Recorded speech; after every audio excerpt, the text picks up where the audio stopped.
Good afternoon, my name is Adnan Sajid and I'm a corporate finance partner at UHY Hacker Young's Manchester office. This video is to help guide you through how to keep your business funded and get through the COVID-19 period. Now I'd like to start to say that there's a whole host of government help and private lending help available for your business, and a good starting point for that would be the document entitled COVID-19 Assistance, which is on our national website, UHY-UK.com. And that's a very useful publication to download and refer to.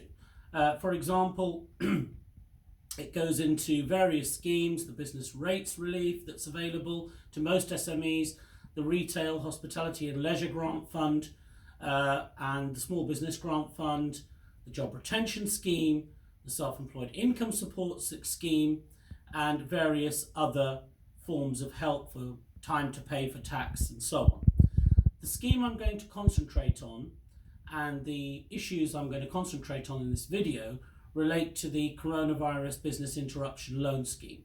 Now, some of your businesses may well qualify and there are eligibility criteria, and others may not need funding from that source but may seek it from other sources. However, this video really is talking about the underlying disciplines you need to go through in order to make sure that your business is well funded from a cash flow perspective through the corona period. Now, many of your businesses will have been affected in different ways by less and less demand, having to furlough some staff, which some of you may have already done, and some of you may be keeping a close eye on, and also keeping an eye on your debtors and creditors as they evolve through the next few weeks and months. Some businesses have had to furlough very few staff, others have had to furlough practically all of them. Some industries are affected very badly, may have had to shut down, others are affected marginally, but keeping a close eye on things. The absolute key discipline required in the circumstances at the moment is to do a short-term cash flow, a 3 to 6 month cash flow, which models different effects of corona on your business, both your profit and loss in terms of your income and expenses, but also how your debtors, creditors, stocks, and other liabilities are affected by those lower levels of trade. Now, as part of the CBIL scheme, the Corona Business Interruption Loan Scheme, we noticed that in the first weeks of the scheme, most banks were a little overwhelmed with the number of applications from their own client base. But recently there have been some positive developments in terms of decisions for credit being localised, as in decentralised down to local business managers and regional business directors. That's very important and very helpful because they're the ones closest to the businesses. They understand how many people they employ, how they operate, what risks they operate in, and who their major customers and suppliers are. And it's absolutely correct that the government has strongly encouraged those banks to devolve those decision making. Certainly we've heard examples with clients for Barclays and for RBS, for example, and I'm sure other major banks are following suit. Now, in terms of getting this cash flow right, it's very important that the underlying adjustments are made to your business. Now, some of you will have already made some and are keeping a close eye on things to whether you need to make some going forward. For example, you might be able to get 3 months or 6 months holiday on your finance leases. You might be able to get an interest payment holiday from your bank or any other credit sources in the business. You have to model in the effect of furloughing staff and the government subsidy being received later on at 80% of the gross cost up to £2,500 per employee. That all needs to be modelled into your cash flow. And then also in your cash flow, you need to look at demand. You need to look at how sales may go. Would sales be, are you shutting down, so they'll be down to zero? Or are you looking at perhaps a 20% reduction, a 40% reduction, a 60% reduction? And I think it's important and useful to model your cash flow on a best, likely and worst case scenario.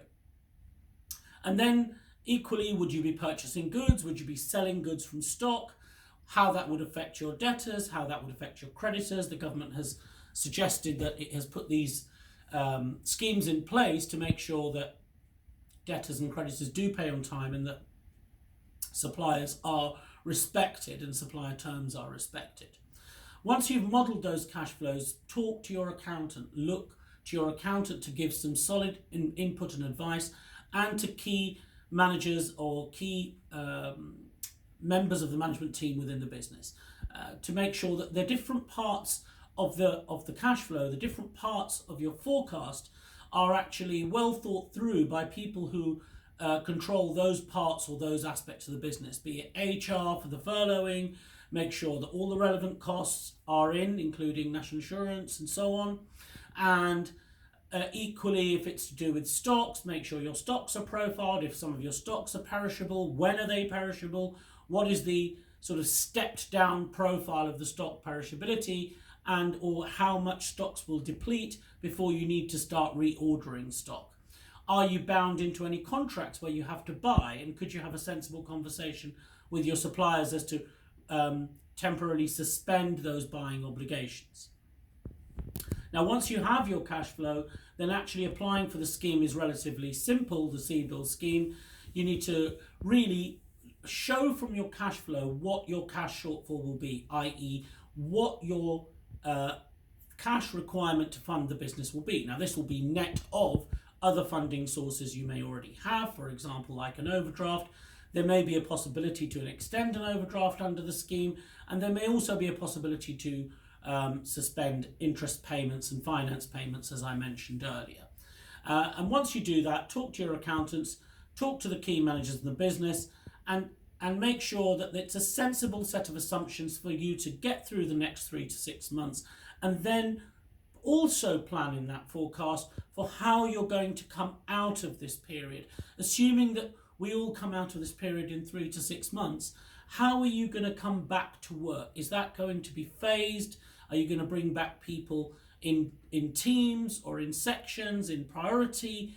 And if so, how quickly will demand and trade and orders come back? Is there a lead time associated with your sales picking up? Are you accommodating that lead time in terms of you ordering new stock, etc., or making sure that the right people are available to provide services and through a work in progress cycle, and then to bill off from there?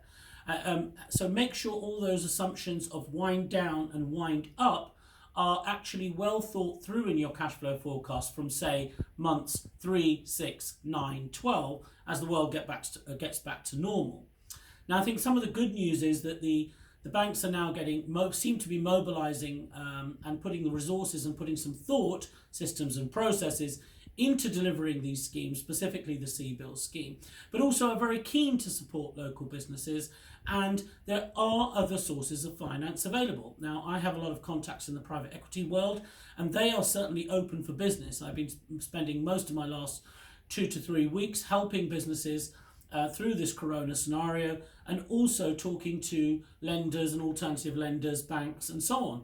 And the private equity industry, including private debt funds, are very much open to conversations with otherwise very good businesses that may well have not come to private equity or private debt funds in this at this stage of their business development.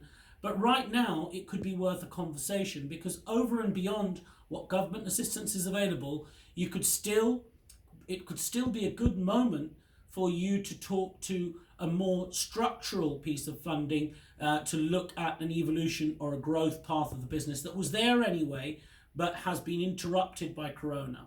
And I think if you're one of those businesses, please reach out to myself or Dave Kendrick in the Manchester office. The contact details will be at the end of this video.